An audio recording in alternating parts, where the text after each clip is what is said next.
There's a few sick and a few busy and a few away.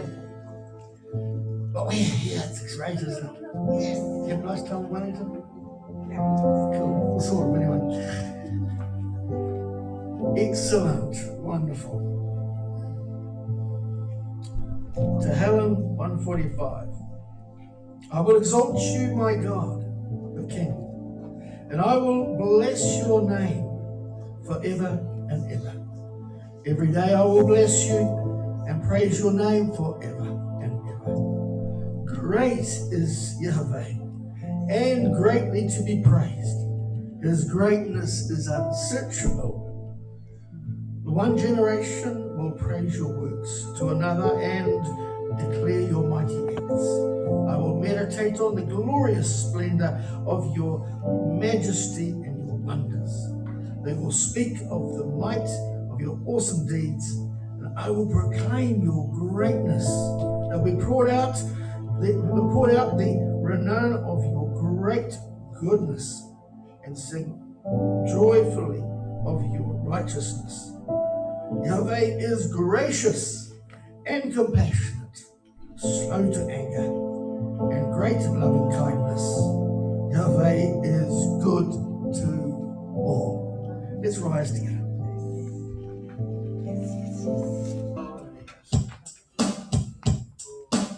Here I am.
Shalom, congregation.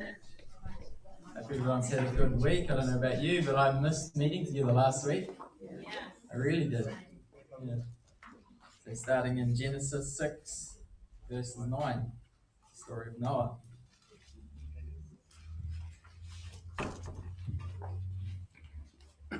This is the history of the generations of Noah. Noah was a righteous man, blameless among the people of his time. Noah walked with God. Noah became the father of 3 sons, Shem, Ham, and Japheth. The earth was corrupt before God, and the earth was filled with violence. God saw the earth and saw that it was corrupt, for all flesh had corrupted their way on earth. God said to Noah, I will bring an end to all flesh, for the earth is filled with violence through them. Behold, I will destroy them and the earth. Make a ship of gopher wood. You shall make rooms in the ship and shall seal it inside and outside with pitch. This is how you shall make it. The length of the ship shall be 300 cubits, its width 50 cubits, and its height 30 cubits. You shall make a roof in the ship, and you shall finish it to a cubit upward. You shall set the door of the ship in its side. You shall make it with lower, second, and third levels. I, even I, will bring the flood of waters on this earth, to destroy all flesh, having the breath of life from under the sky.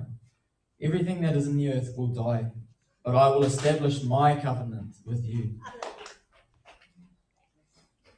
Yeah.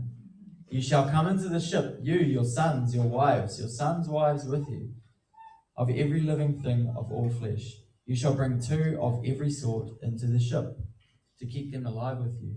They shall be male and female. Of the birds after their kind, of the livestock after their kind, of every creeping thing of the ground after its kind. 2 of every sort will come to you, to keep them alive.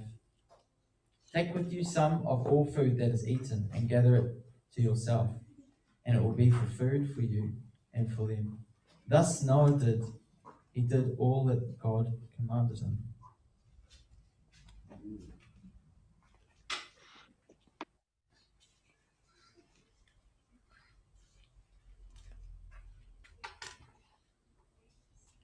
Then Adonai said to Noah, Come, you and all your household, into the ark, for you only do I perceive as righteous before me in this generation. Of every clean animal you shall take with you 7 of each kind, male and female, and of the animals which themselves are not clean, 2, male and female.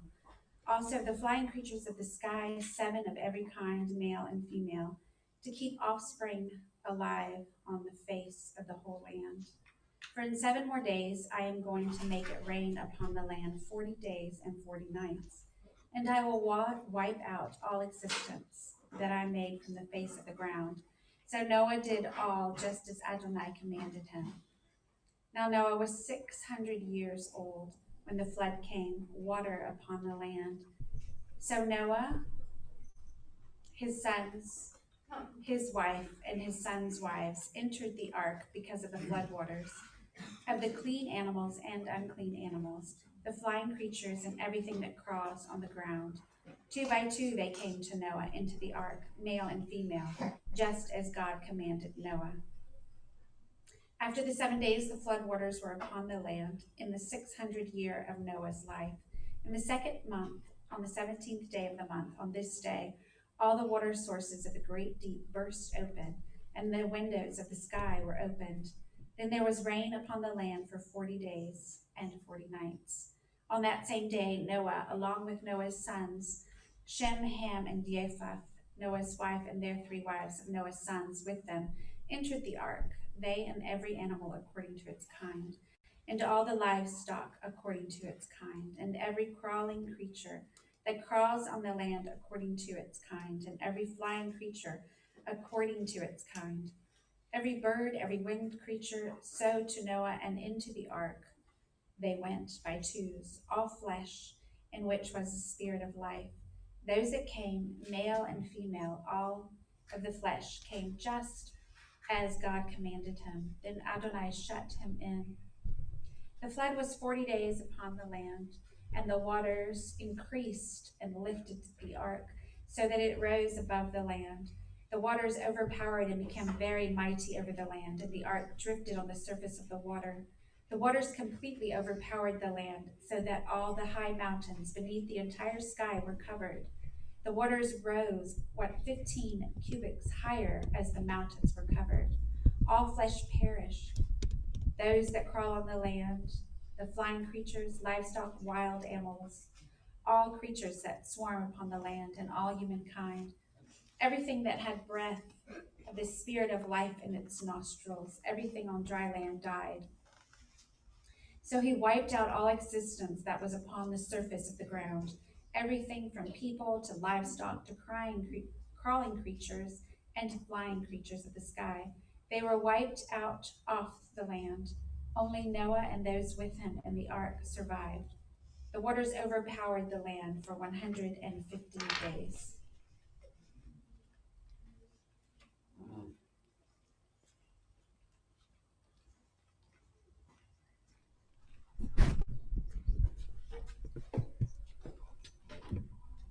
Shabbat shalom, everyone. And these are great words, these first four. And Elohim remembered Noah. Hallelujah. I mean, 115 days or whatever it was in a small boat. Well, it wasn't too small, but, you know, limited movement, rough seas. And Elohim remembered Noah. And all the beasts and all the cattle that were with him in the ark. And Elohim made a wind to pass over the earth, and the waters subsided. And the fountains of the deep and the windows of the heavens were stopped, and the rains from the heavens were withheld. And the waters receded steadily from the earth, and the end of the 150 days, and at the end of the 150 days, the waters diminished. And in the seventh new moon, the 17th day of the new moon, the ark rested on the mountains of Ararat. And the waters decreased steadily until the 10th new moon. And the 10th new moon, on the first day of the new moon, the tops of the mountains became visible. And it came to be at the end of 40 days that Noah opened the window of the ark which he had made, and he sent out a raven, which kept going out and turning back until the waters had dried up from the earth. And then he sent out a dove from him to see if the waters had receded from the face of the ground. But the dove found no resting place for its feet, and returned into the ark to him, for the waters were on the face of all the earth. So he put out his hand and took it, and pulled it into the ark to himself. And he waited yet another 7 days, and again he sent the dove out from the ark. And the dove came to him in the evening, and see, a freshly plucked olive leaf was in its mouth. And Noah knew that the waters had receded from the earth. And he waited yet another 7 days, and sent out the dove, which did not return to him again. And it came to be in the 601st year, in the first month, the first day of the new moon, that the waters were dried up from the earth. I think that's a very significant date. Oops, where are we? There we go.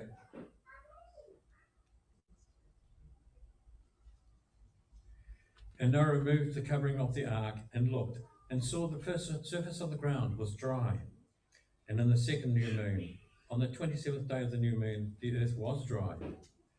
And Elohim spoke to Noah, saying, Go out of the ark, you and your wife, and your sons wives with you. Bring out with you every life form of all flesh that is with you, of birds, of cattle, and of all creeping creatures, the creeping creatures on the earth.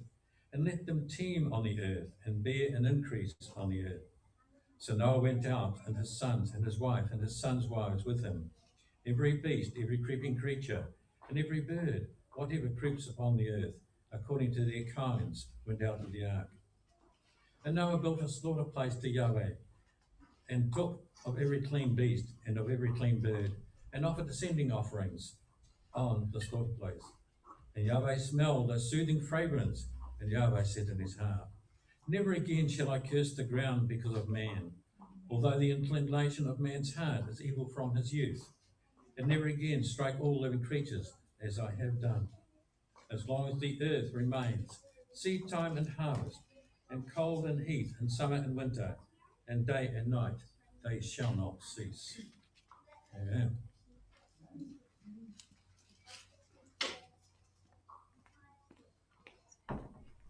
Shabbat shalom, everyone. Good to be here. And Elohim blessed Noah and his sons and said to them, be fruitful and increase and fill the earth.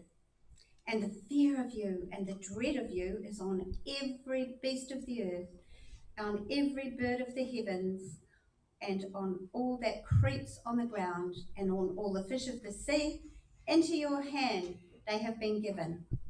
Every creeping creature that lives is food for you. Okay. I have given you all as I gave the green plants, but do not eat flesh with its life, its blood, but only your blood, for your lives require. From the hand of every beast require it, and from the hand of man. From the hand of every man's brother I require the life of man. Whoever sheds man's blood, by man his blood is shed. For in the image of Elohim has he made man. As for you, be fruitful and increase. Bring forth teemingly in the earth and increase in it. And Elohim spoke to Noah and to his sons with him, saying, and I see, I establish my covenant with you and with your seed after you, and with every living being that is with you, of the birds, of the cattle, and of every beast of the earth with you, of all that go out of the ark, every beast of the earth. And I shall establish my covenant with you, and never again is all flesh cut off by the waters of the flood, and never again is there a flood to destroy the earth. And Elohim said, this is the sign of the covenant which I make between me and you and every living being that is with you for all generations to come. And I shall set my rainbow in the cloud, and it shall be the sign of the covenant between me and the earth. And it shall be, when I bring a cloud over the earth, that the rainbow shall be seen in the cloud. And I shall remember my covenant, which is between me and you and every living being of all flesh, and never again let the waters become a flood to destroy all flesh. And the rainbow shall be in the cloud, and I shall see it, to remember the everlasting covenant between Elohim and every living being of all flesh that is on the earth. And Elohim said to Noah, this is the sign of the covenant which I have established between me and all flesh that is on the earth. And the sons of Noah who went out of the ark were Shem and Ham and Japheth. And Ham was the father of Canaan. These three were the sons of Noah, and all the earth was overspread from them. And Noah, a man of the soil, began and planted a vineyard. And he drank of the wine and was drunk, and became uncovered in his tent. And Ham, the father of Canaan, saw the nakedness of his father, and told his two brothers outside. So Shem and Japheth took a garment, laid it on both their shoulders, and went backward and covered the nakedness of their father. But their faces were turned away, and they did not see their father's nakedness. And Noah awoke from his wine, and he knew what his younger son had done to him. And he said, cursed is Canaan, let him be a servant of servants to his brothers. And he said, blessed be Yahweh, the Elohim of Shem, and let Canaan become his servant. Let Elohim enlarge Japheth, and let him dwell in the tents of Shem, and let Canaan become his servant. And Noah lived after the flood 350 years. And, you know, to uphold our Elohim and the beautiful rainbow for his glory, we can say to people, when the rain comes and they get a little bit down, we can say, but if you didn't have the rain, then you would never have a rainbow. And that reminds us of God's promise, his early promise, that it would never completely flood the earth again. And so if we can stand on that promise, we can actually stand on every promise in his word that's appropriate to our situation. And yeah, and so on the solid rock we stand, and all else is sinking sand. Hallelujah. Yes. And as Joel said, next time it will be destroyed by fire, the earth will. So we need to let him refine us. Amen. Amen. Thank you.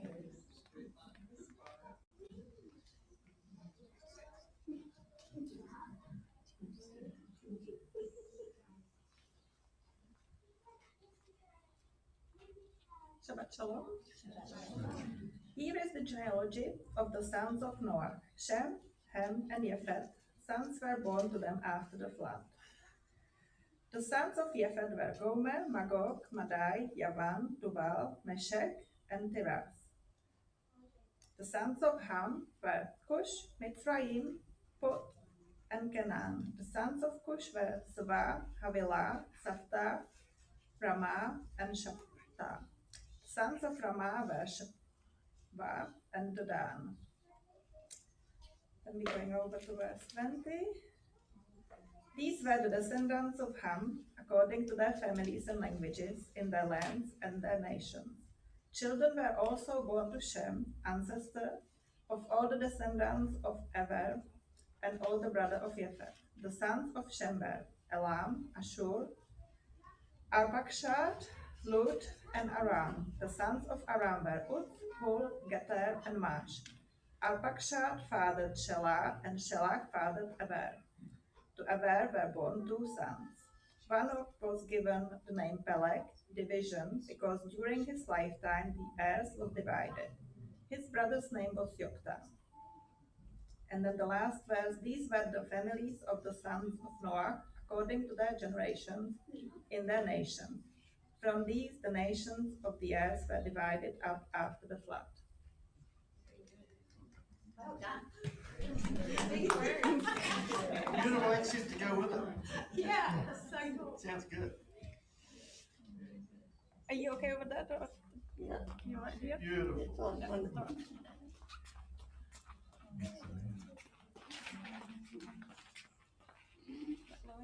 Yeah, that's fine. Is that fine? Yes, right. Great. The Tower of Babel. Now the entire earth had the same language as the same vocabulary.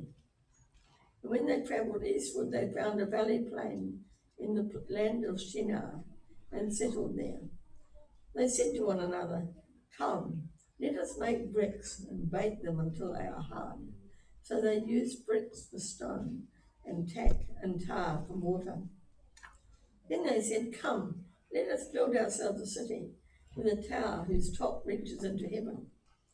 So let's make a name for ourselves, or else we will be scattered all over the face of the earth."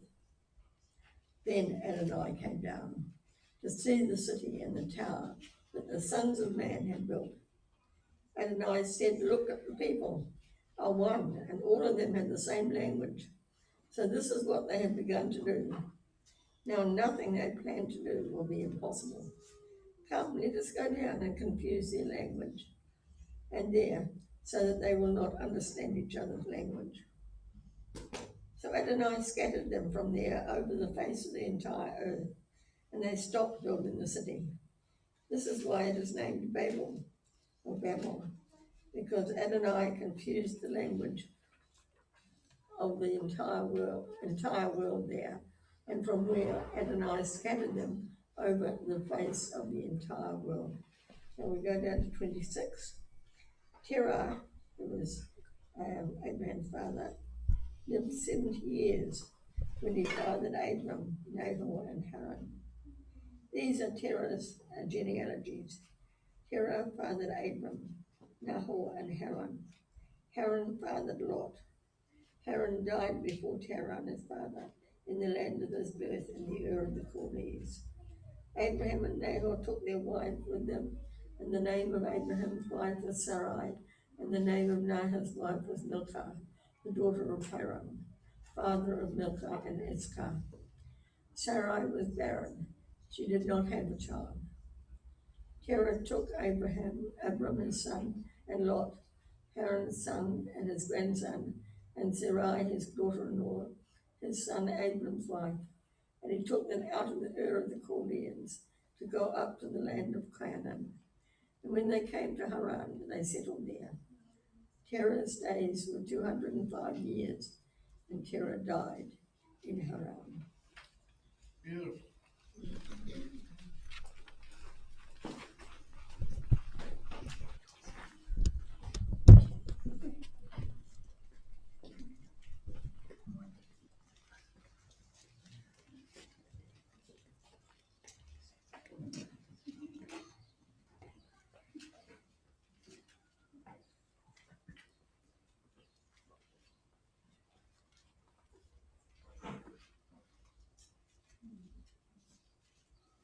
Shabbat Shalom. See how my servant will succeed. He'll be raised up, exalted, and highly honored. And just as many as were appalled at him, because he was so disfigured that he didn't even seem human, and simply no longer looked like a man, so now he will startle many nations. Because of him, kings will be speechless, for they will see what they had not been told, and they will ponder things they'd never even heard. Who believes our report? To whom is the arm of Yahweh revealed? For before him he grew up like a young plant, like a root out of dry ground. He was not well formed or especially handsome. We saw him, but his appearance did not attract us. People despised and avoided him. A man of pains, well acquainted with illness, like someone from whom people turn their faces. He was despised and we didn't value him. In fact, it was our diseases that he bore, our pains from which he suffered, and yet we regarded him as punished, stricken, and afflicted by Elohim. But he was wounded because of our crimes, crushed because of our sins. The disciplining that makes us whole fell on him, and by his bruises we are healed. We all like sheep went astray. We turned each one to his own way, and yet Yahweh laid on him the guilt of us all. Though mistreated, he was submissive. He didn't open his mouth. Like a lamb led to be slaughtered, like a sheep silent before its shearers, he didn't open his mouth. After forcible arrest and sentencing, he was taken away. And none of his generation protested his being cut off from the land of the living for the crimes of my people, who deserved the punishment themselves. He was given a grave among the wicked, and in his death he was with a rich man. Although he had done no violence and had said nothing deceptive, yet it pleased Yahweh to crush him with illness, to see if he would present himself as a guilt offering. If he does, he will see his offspring, and he will prolong his days. And at his hand, Yahweh's desire will be accomplished. After this ordeal, he will see the satisfaction by his knowing pain and sacrifice. My righteous servant makes many righteous, and it's for their sins that he suffers. Therefore, I will assign him a share with the great. He will divide the spoil with the mighty for having exposed himself to death and being counted among the sinners, while actually bearing the sin of many and interceding for the offenders. Sing, barren woman who has never had a child. Burst into song and shout for joy, you who have never been in labor. For the deserted wife will have more children than the woman who is living with the husband, says Yahweh. Enlarge the space for your tent and extend the curtains of your dwelling. Do not hold back. Lengthen your cords and make your tent pegs firm. For you will spread out to the right and to the left, and your descendants will possess the nations and inhabit the desolated cities. Don't be afraid, for you won't be ashamed. Don't be discouraged, for you won't be disgraced. You will forget the shame of your youth. No longer remember the dishonor of being widowed, for your husband is your maker. Yahweh Sabaoth is his name. The Holy One of Israel is your Redeemer. He will be called the Elohim of the whole earth. For Yahweh has called you back, like a wife abandoned and grief-stricken. A wife married in her youth cannot be rejected, says your God. Briefly, I abandoned you. With great compassion, I'm taking you back. I was angry just for a moment and hid my face from you. But with everlasting grace, I will have compassion on you, says Yahweh, your Redeemer.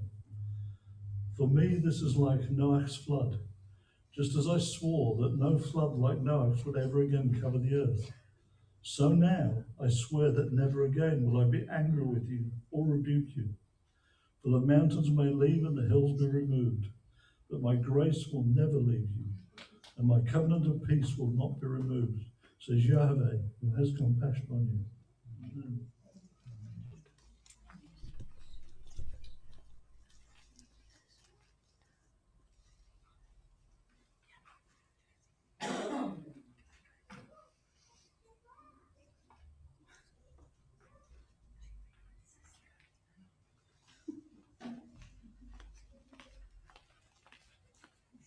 Good morning, Shabbat Shalom. Okay, so it's Matthew 24, starting at verse 3. Signs of the end of time. As he was sitting on the Mount of Olives, the disciples came to him privately, saying, "Tell us, when will these things happen? What will be the sign of your coming and of the end of the age?" Yeshua answered them, "Be careful that no one leads you astray. For many will come in my name, saying, 'I am the Messiah,' and will lead many astray. You will hear of wars and rumours of wars. See that you are not alarmed, for this must happen, but it is not yet the end. For nation will rise up against nation, and kingdom against kingdom, and there will be famines and earthquakes in various places. But all these things are only the beginning of birth pains. Then they will hand you over to persecution and will kill you. You will be hated by all the nations because of my name. And then many will fall away and will betray one another and hate one another. Many false prophets will arise and lead many astray. Because lawlessness will multiply, the love of many will grow cold. But the one who endures to the end will be saved. This good news of the kingdom shall be proclaimed in the whole world as a testimony to all the nations, and then the end will come.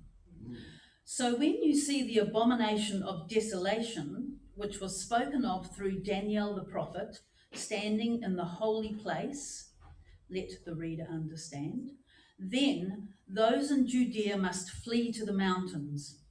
The one on the roof must not go down to take what is in his house, and the one in the field must not turn back to get his coat.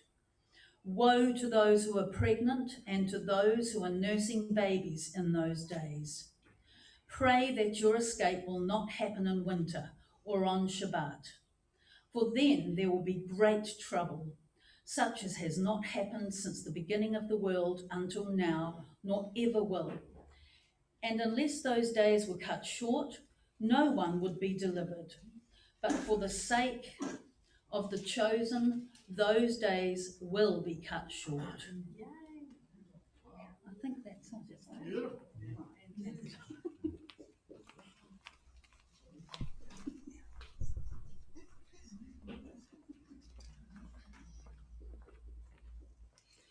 Shabbat Shalom, family.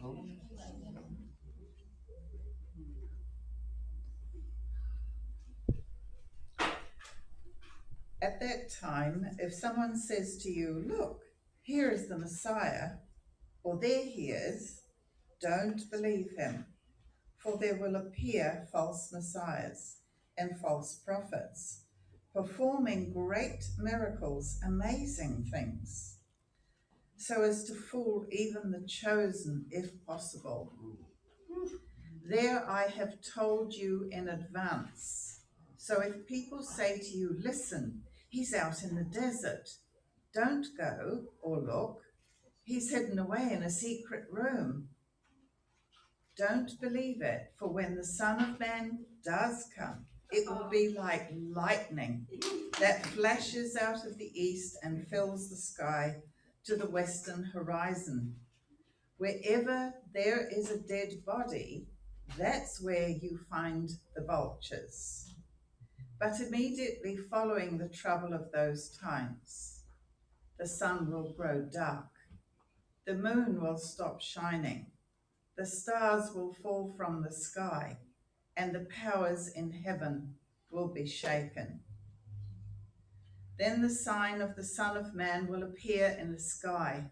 All the tribes of the land will mourn, and they will see the Son of Man coming in the clouds of heaven with tremendous power and glory.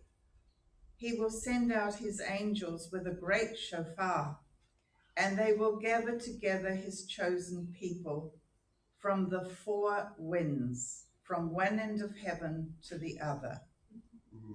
Now let the fig tree teach you a lesson. When its branches begin to sprout and leaves appear, you know the summer is approaching.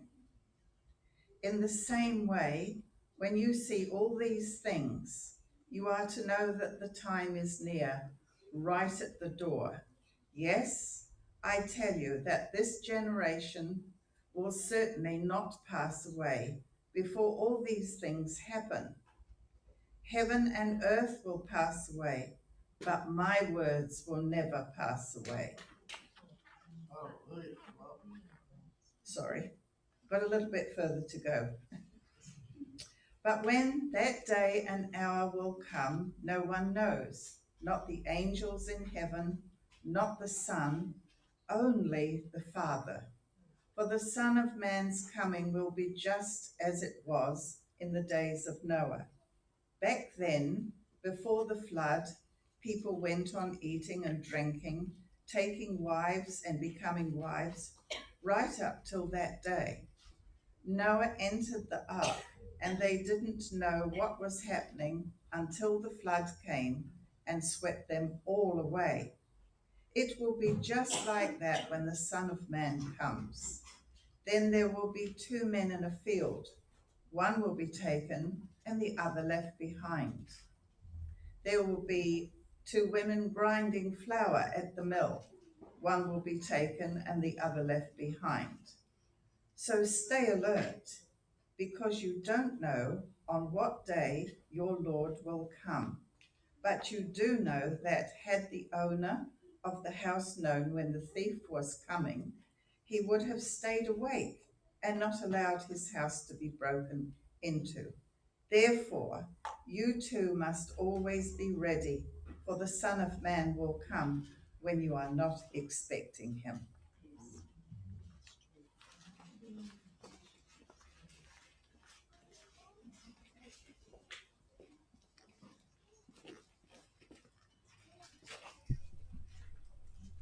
The Ruach fills the disciples. When the day of Shavuot had come, they were all together in one place. Suddenly there came from heaven a sound like a mighty rushing wind, and it filled the whole house where they were sitting. And tongues like fire spreading out appeared to them and settled on each one of them. They were all filled with the Ruach HaKodesh and began to speak in other tongues as the Ruach enabled them to speak. Now Jewish people were staying in Jerusalem, devout men from every nation under heaven. And when the sound came, the crowd gathered. They were bewildered because each was hearing them speaking in their own language. And they were amazed and astonished, saying, "All these who are speaking, aren't they Galileans? How is it that we each hear our own birth language? Parthians and Medes and Elamites, and those living in Mesopotamia, Judea and Cappadocia, Pontus and Asia, Phrygia and Pamphylia, Egypt and parts of Libya towards Cyrene, and visitors from Rome, both Jewish people and proselytes, Cretans and Arabs. We hear them declaring in our own tongues the mighty deeds of God." And all, And they were all amazed and perplexed, saying to each other, "What does this mean?" Others, poking fun, were saying, "They are just full of sweet new wine."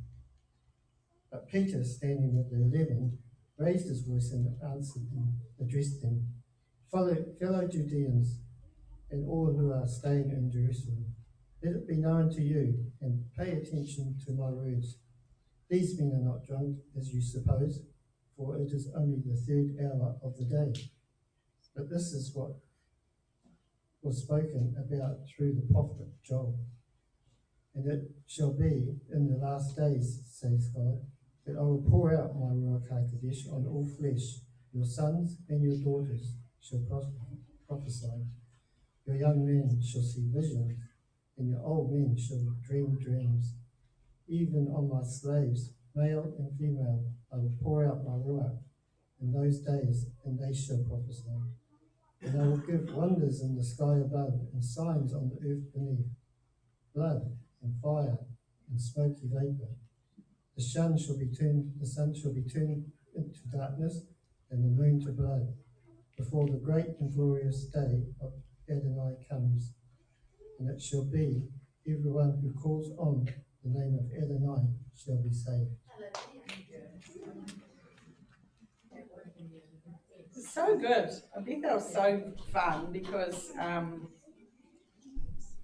it's good that people can have debate and strong conversation, or be praying for each other, or being honest with each other. It's so good, isn't it? It is nice. We don't all have to say the same thing. We don't all have to agree. I think that's freedom, the real freedom for me coming to Beth-El, is that I can actually say what I think, because I don't have to just think about, will it be okay to say? That's not to say, it is good to think in your head, is that okay to say? I've got a friend that says just about anything that comes into her mind, and it's a frightening experience.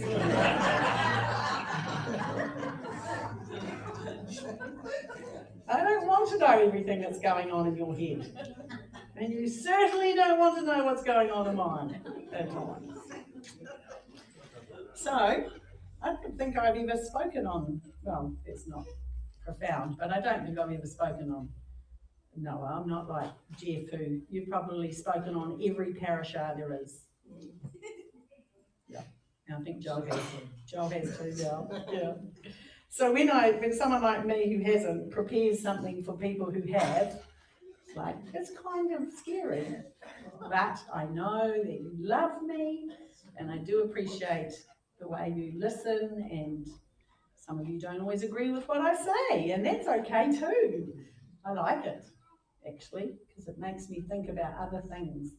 It stretches our mind, doesn't it? That's why we're in a congregation, because it makes us not think that we're the only one in the whole world, and that the way we think is the only way to think, because that's not how God made us. It's His ways, and it's bending and wrestling with our thoughts and our minds to get them into line with what He thinks and what He says. So last week it was Genesis, and we were stuck at home. What a shame, because we were hoping to go to the beach. It was Malcolm's birthday and Joel's birthday the following day, and we're thinking that would be a nice celebration. And then when we checked the weather forecast, it was pretty chilly. And then we wake up last Saturday and it's beautiful. Anyway, we were at home. It was still cold. It was a bit cold. Yeah, not like today. So last week was number 1 in the cycle, and it was a fresh start. Fresh starts are good, aren't they? And we talked about how God spoke into existence and took confusion and emptiness and created a perfect, delicate balance of order and beauty. Only He could do that. He talked about when He made Shabbat, and from there everything went downhill. Poor God. I feel so sorry for Him at times. Why does He even bother with us? But He does, because He loves us more than we'll ever understand or think. So when the first Adam sinned, causing all mankind to be sinners, and was sufficient to merit death, the good news is that none of it surprised God. And it's not, there's an interesting discussion there. Did he do it and then because he knew he had a plan B? No, it's always the plan A. He knows, he always has a plan A. Even before the foundations of the earth were laid, God had a plan for redemption. The Messiah, Yeshua, as the second Adam, would have to come to provide humanity with a fresh start. And then, but last week's Parashah ended with God regretting that he'd made people. And so he decided to wipe them off the earth. So this week we're talking about Noach, which means rest. And it specifically identifies that by the time of Noah, the earth was filled with violence and all things wrong, and grieved and made God very disappointed. Opar's old, not that old. And although the world in Noah's day was filled with injustice, cruelty and violence, God found one man worth saving. And I love it when you read in the scriptures and it says, I'll do this because of, and he did it for Noah, and he also did it for David. I'll do it because of my servant David. And I often say, oh Lord, do you do things just sometimes just because we are in that situation? And I think sometimes he does. He changes a situation because we are there and we are his kids. So Noah was blameless, who continually walked with God. And I'd like to think that's what God could say of me. By faith, Noah, when warned about these things not yet seen, in holy fear, built an ark to save his family, or a ship, as Andrew's translation said. That's so interesting. By his faith, he condemned the world and became heir of the righteousness that is in keeping with faith, and that's found in Hebrews. So in Hebrew, the word Noach means rest or consolation, and it's related. It's all related. Noah was going to bring rest to the world. His father, when he was born, said this of Noah. He said, "This one will comfort us from our work and from the pain of our hands because of the ground which Adonai has cursed." So somehow Lamech senses that this baby is going to bring comfort. Not just comfort him, but comfort for everybody from the curse of the land. And what is the curse of the land? The curse of the land goes back to the stories of the tree of knowledge, the stories of Cain and Abel, where the land became cursed. And sometimes when I'm gardening, it feels like that. I've planted things, and it just never comes up. There were consequences to eating from the tree of knowledge, and there were consequences when Cain killed Abel. And those consequences expressed themselves in two ways. One of them is that they became alienated from God. Remember, Adam and Eve hid from God. And Cain senses that he will spend his life continually hiding from God.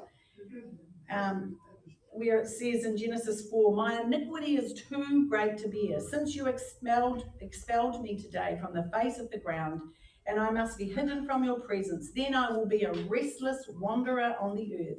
Anyone who finds me will kill me." And remember, God gives him a mark, so no one would kill him. So Adam is told, "In sadness and toil will you work on the land all the days. It won't just provide for you, you'll have to work on it." So before, things probably just grew. But now we have to make or help it or work with it. Genesis 3 says, "By the sweat of your brow you will eat food." So it sounds like nothing's going to be easy. And that curse intensifies itself when Cain is told, "As often as you work the ground, it will not yield its crops to you again." So poor old Cain, he's digging, planting, watering, fertilizing, and nothing's coming up. When you think about it, you think, they would have been starving. He would have had to, talk to his neighbour. I don't know what he would have swapped with him. "Here, have some of my dirt for your veggies." That would have been really terrible. So even if Cain worked the soil, he wasn't going to get any crops. But generations later, Lamech senses that things could be different, and he names him Noah. "This one will comfort us from our work and from the pain of our hands because of the ground which Adonai has cursed." And some versions say, "This one will comfort us from the sadness of our hands, from the land that God has cursed. So it all sounds very nice, very hopeful. But here's the chilling part. If you fast forward not 6 verses ahead, you get to the verses that describe God's decision to bring a flood. So it sounds really good. It's going to comfort us, but God then decides to destroy the world.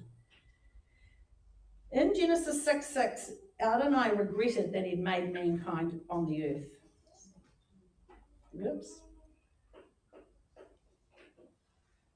Right to the end. I could just read that page and we could just sit down. I could just sit down, but maybe not. Hold on. In Genesis 6:6, Adonai regretted that he'd made mankind on the earth, and he was sad. That's sad, isn't it? Sometimes when I've done things, I think, I feel sad about this. God must feel sad about this. When you watch people's decisions, when I watch my own decisions and my own actions, how it must make God's heart sad. And if you're a parent, you understand that. I remember once taking Elise, she was only little, into the bathroom for the Board of Education on the seat of learning. And once I had administered it, I cried. And the tears were just flowing down my face. And she said, "What's wrong, Mum?" I said, "I don't like doing this. I don't like disciplining my children." And I wonder if that's how God feels. We think, oh, he's mean and he's just got a big bit of 4x2 and he's going to give us a whack round the head. But I think he cries because he's put everything in place for us to do the right thing, and we still don't do the right thing, and how much it must make his heart sad. And then he says, oh my goodness, I will wipe out man that I have created from the face of the earth. Now, if you pay careful attention to the words here, you'll find a very fascinating thing, which is that God's declaration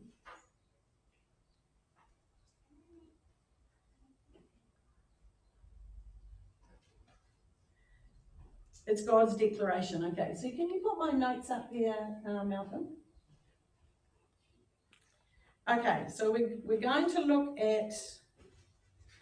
compare what Lamech said about Noah and what God said when he was going to destroy the world. Okay, he said, Zeh Yenechameinu. Excuse me if you can speak Hebrew, but I'm practicing. Okay, so Yenachem means comfort or regret. It has both meanings. And then Mi Ma'asenu, this one will comfort us. Mi Ma'asenu, from our deeds. So that second word is deeds. And then Me'etzvon, word number 3, means sad. And Min Ha-Adamah is from the earth. So, when Lechem named his son, he used these words. He's going to bring us comfort from our deeds and from our sadness, and he's going to help us in the earth. He's going to bring comfort to the earth. And that's what God said when he said he was going to wipe out the people. It's impossible to resist the thought that for some reason God is mimicking Lamech when he decides to destroy the world. The declaration for destroying the world has as its prototype the naming speech that Lamech gave for Noah. Now, why would that be? Is Noah the reason why God destroys the earth with a flood? Was it because of Noah? Was it because of the people? Here's an interesting thought. It comes from a commentator, and we might not always agree with the commentator's version or interpretation, but it's always interesting to think, what do other people who study the word think about these verses?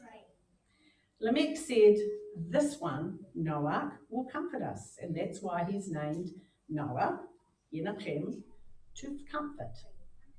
How would Noah comfort mankind from the curse that God had placed on the land? How was he going to bring comfort? Initially, I thought Noah did comfort the land because he was obedient and he built an ark and he had it and he put all the people and the animals in it. And then after the flood, they'd be able to work the land, and the land would grow again. I thought that's a good reason. That's a good reason why you would call Noah comfort. However, this is not comfort for all those who didn't survive a flood. The ones that wouldn't get in the ark. That's not bringing them comfort, is it?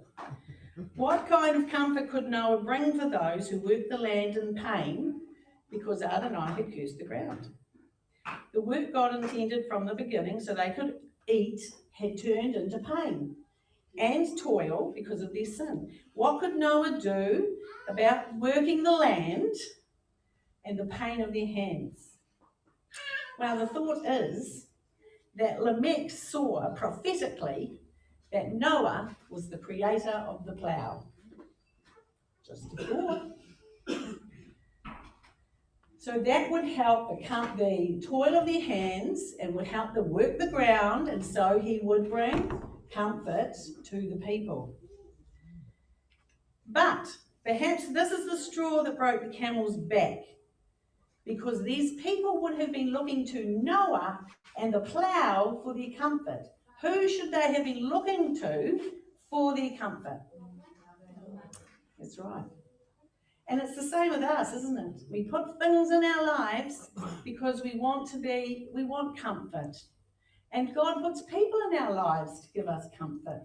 And sometimes we put things in our lives to bring us comfort, like alcohol and drugs and other things that aren't good for us, rather than going to God for our comfort. It's a thought. Because comfort involves a kind of change in perspective. There's a kind of mourning which you can't get comfort for, and it's called aninut. It's called the terrible pain before burial. And I know when my family died, I used to say to Joel, do you think my heart will ever stop hurting? Because it physically hurt in my chest. And I've talked to other people too. It's that physical, it's just horrible. And there's nothing that kind of moves it. You can't kind of stop it. And then one day you wake up and realise it's not hurting as bad. And that's called aninut.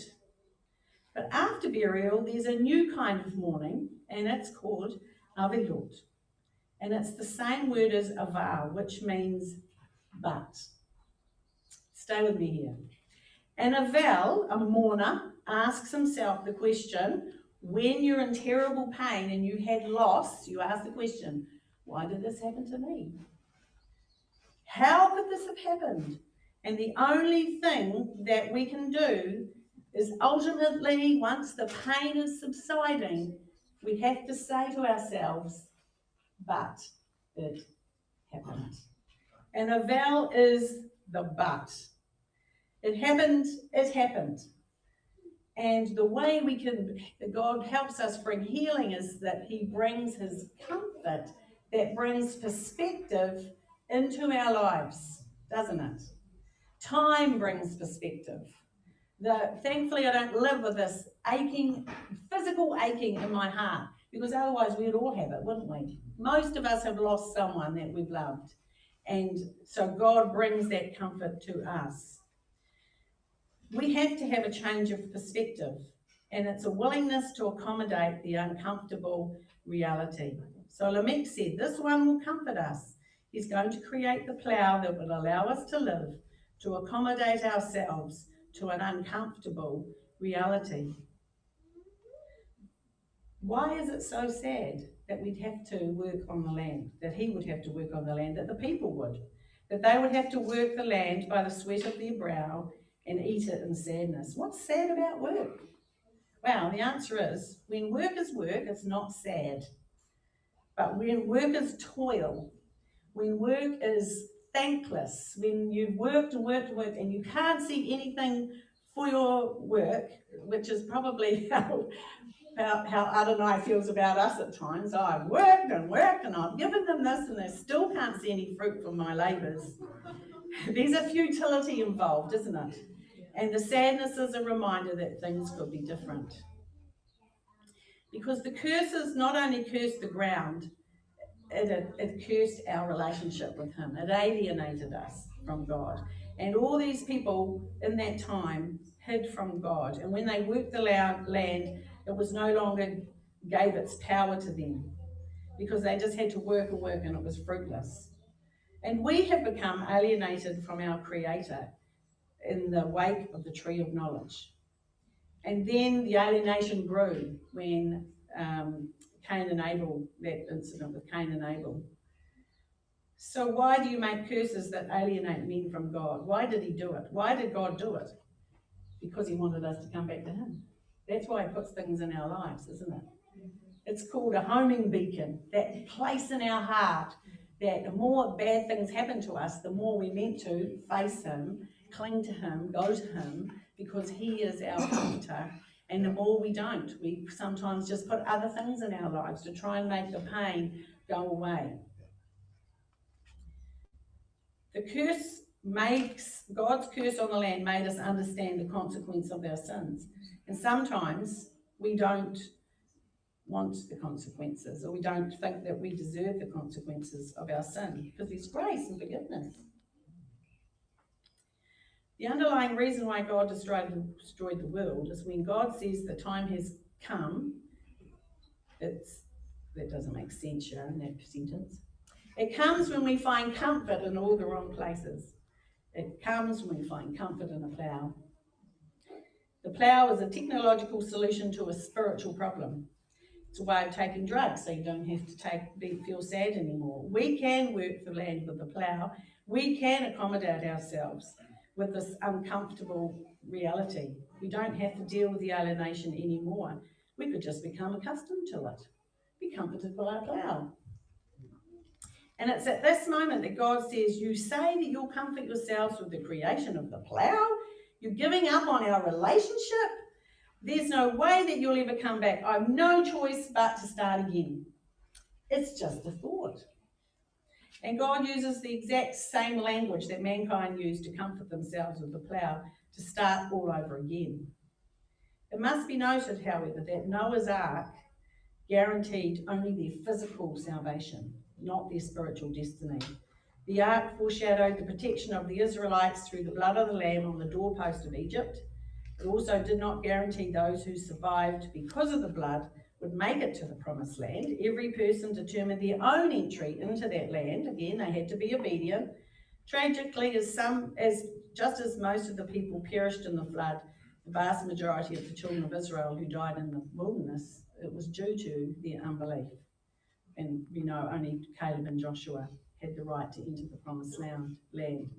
Because unbelief leads to disobedience, which robs us of God's rest, which is in Hebrews 3.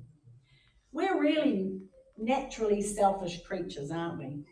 We don't often consider the consequences of being disobedient, or otherwise we wouldn't be disobedient. Sometimes the first thing that comes out of our mouth and we go, oh no, that was the wrong thing to say. People, we want to imagine a benevolent God turns a blind eye to sin. We don't want to think of him as a punisher of sin. We want him to just look the other way, like a kindly old grandfather who winks at the misdeeds of his grandchildren.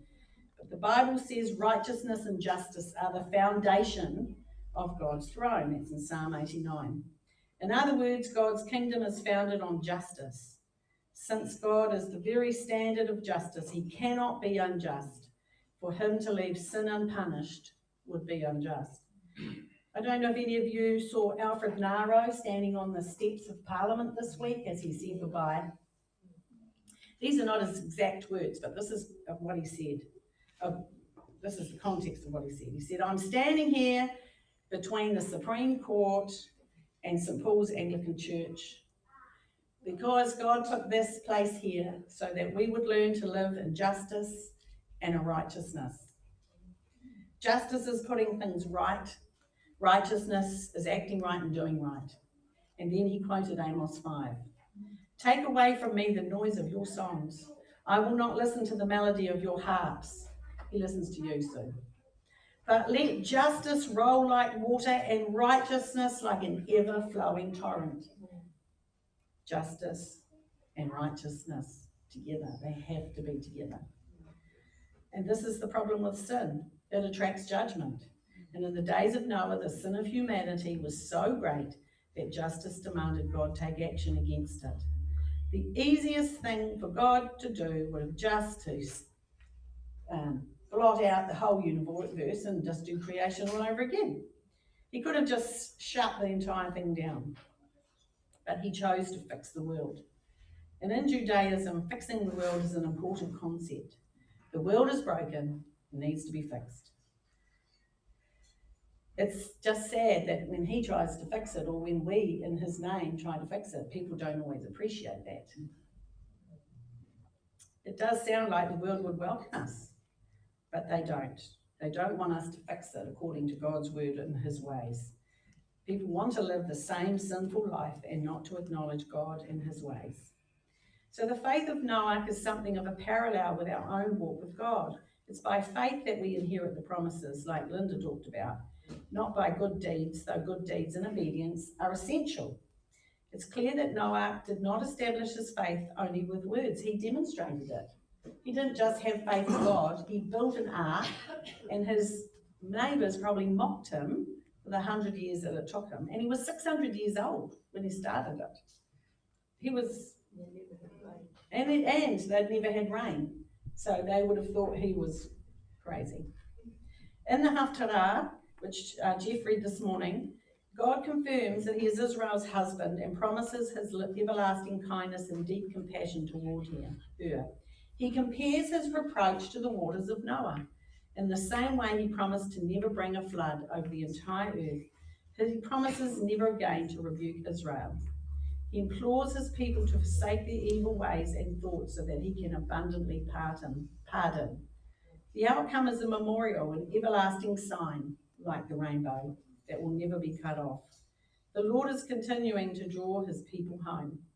The population of Israel is currently 8 million? 9.5. Yeah, 9.5 million. Sadly, the prophetic scriptures also indicate that in the last days, as in the days of Noah, Israel's glory will be made thin.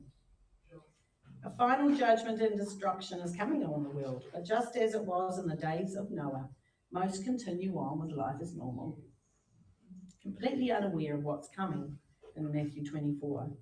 Those who love God and are faithful to his word will not be consumed, but will see his glory displayed in the new heavens and the new earth.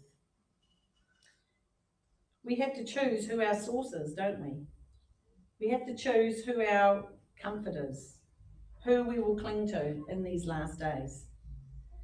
And then further to the Parashah, we have the story of the vineyard, and I've decided not to go there today. I want you to go and study it, because even as we were reading it, like, oh man, how did Canaan get?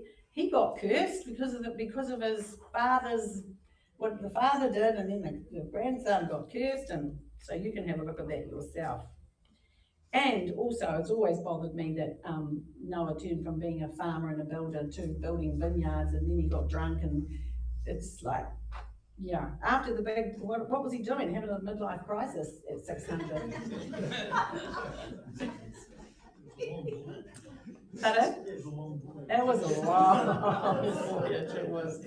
After the big job he'd done for 120 years of building an ark, he'd seen the traumatic event in the flood, came to the land with all the animals and his family and hadn't lost any. It's truly a great achievement. But anyway, I'm going to leave you to look at those yourself. Several generations go by and humanity seems to band together, and they say two things. So we're now at the end of the Parashah where they've said, let's make bricks. Let's make a city with a tower up to the heavens. Actually seems pretty harmless. But the truth is, God himself seems to admit that they didn't do anything wrong. He says, these are one people of one language, and this they have begun to do. Now they'll be able to do anything they want, so I'm going to prevent them from going any further. It seems that God sees a potential danger in this. But what was the danger? Their first plan wasn't even to build a tower. It was to make bricks. So they took what God had given them, and they were going to make it better. And there's nothing wrong with that. But it's the other thing that they did. We want to build a tower in order to make a name for ourselves. So there's the thought. There's nothing wrong with new technology. There's nothing wrong with the fact that they wanted to learn to make bricks. and they were working on what God had given them and making it better. God made us in his image and gave us the ability to create biologically and technologically, and that's good. Yeah. But as soon as they said, in order to make a name for ourselves, God looked at that and thought, oh, I've been here before. And he rescued them from themselves, just like he rescues us from ourselves.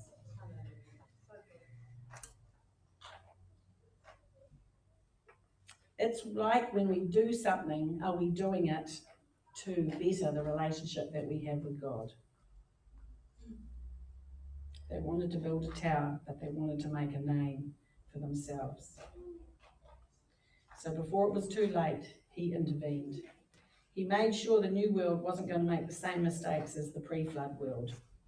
And this time, he didn't destroy the world, but he also didn't let humanity spiral out of control. These first two parashahs are really difficult because it's like a movie you watch when you think, no, don't do that. There's something funny going on here. I can hear myself. Yeah, it's the movie effect. You know, when you watch a movie and you think, no, didn't you feel that when you read Parashah last week? Like, no, Eve, no, Adam, no. And now you're getting to the Parashah number 2 and you're looking at Noah like, well, yes, Noah, but you're looking at these people who are building a tower like, no, that is not what you're meant to do. But 2020 hindsight is such a good thing because people could look at my life and think, oh my goodness, what did she do that for? I do look back at my life and you look back on your life too. God has an answer for our failings and to ours. We read in Isaiah 54, for your maker is your husband, Adonai Zvat is his name. The Holy One of Israel is our Redeemer. He will be called God of all the earth. He is so patient, so kind, so long-suffering, and not willing to give up on his people or on us. For this is like, back in 54, for this is verse 9, for this is like the waters of Noah to me, for as I swore that the waters of Noah should no more cover the earth, so I have sworn that I'll not be angry with you, nor will I rebuke you. Though the mountains depart and the hills be shaken, my love will not depart from you, nor will my covenant of peace be shaken, says Adonai, who has compassion on you. How wonderful it is. That's how God, his heart is toward Israel. And when we know that his heart is like that toward Israel, he can have a heart like that toward us as well. Sometimes our lives can read like the parashahs and we can become despondent. And that's why we need to read all the scriptures so we can see the whole picture of who Adonai is. Thankfully, no matter how difficult the parashahs are, as Adonai watches his people and us make mistakes, ignore him, place other things above him, and disobey him as we do, we know that through all these scriptures there is Abba, Yeshua, and the Ruach HaKodesh watching, warning, loving, putting things right, and loving us enough to discipline us and speak to us. So just as the wind of God breathed life into Adam, the wind God caused in Genesis 8 passed over the land and made the water subside. The wind was there when God spoke to Elijah. The wind of God, the Ruach, was poured out on all flesh in Acts 2 and is still with us now to enable us to live a life to glorify him. So let's walk this week knowing he is with us, listening for his leading and being salt and light. And let's remember to make a name for him and not for ourselves. Shabbat Shalom.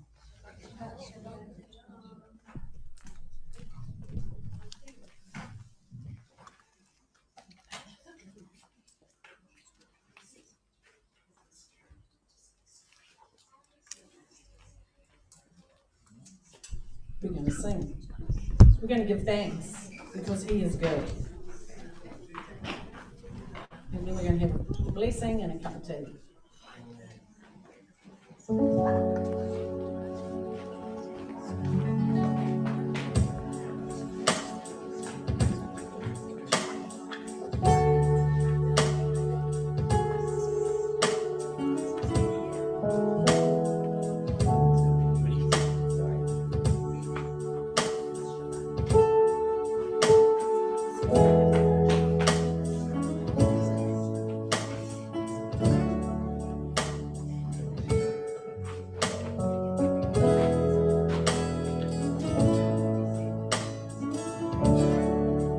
is the light unto the nations. He is a refuge in the storm.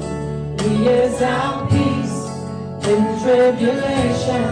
He is our hope, the Holy One.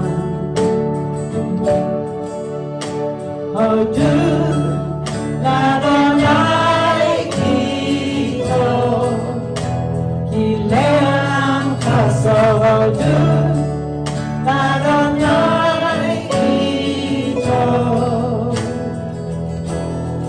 Here we bow in adoration, giving thanks for all He's done. Here we stand in revelation. We are redeemed by the Son. Hodu l'Adonai Kito, Ki le'olam chaso. Hodu l'Adonai Kito. Let's sing it again.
It's our custom to stand together with a blessing.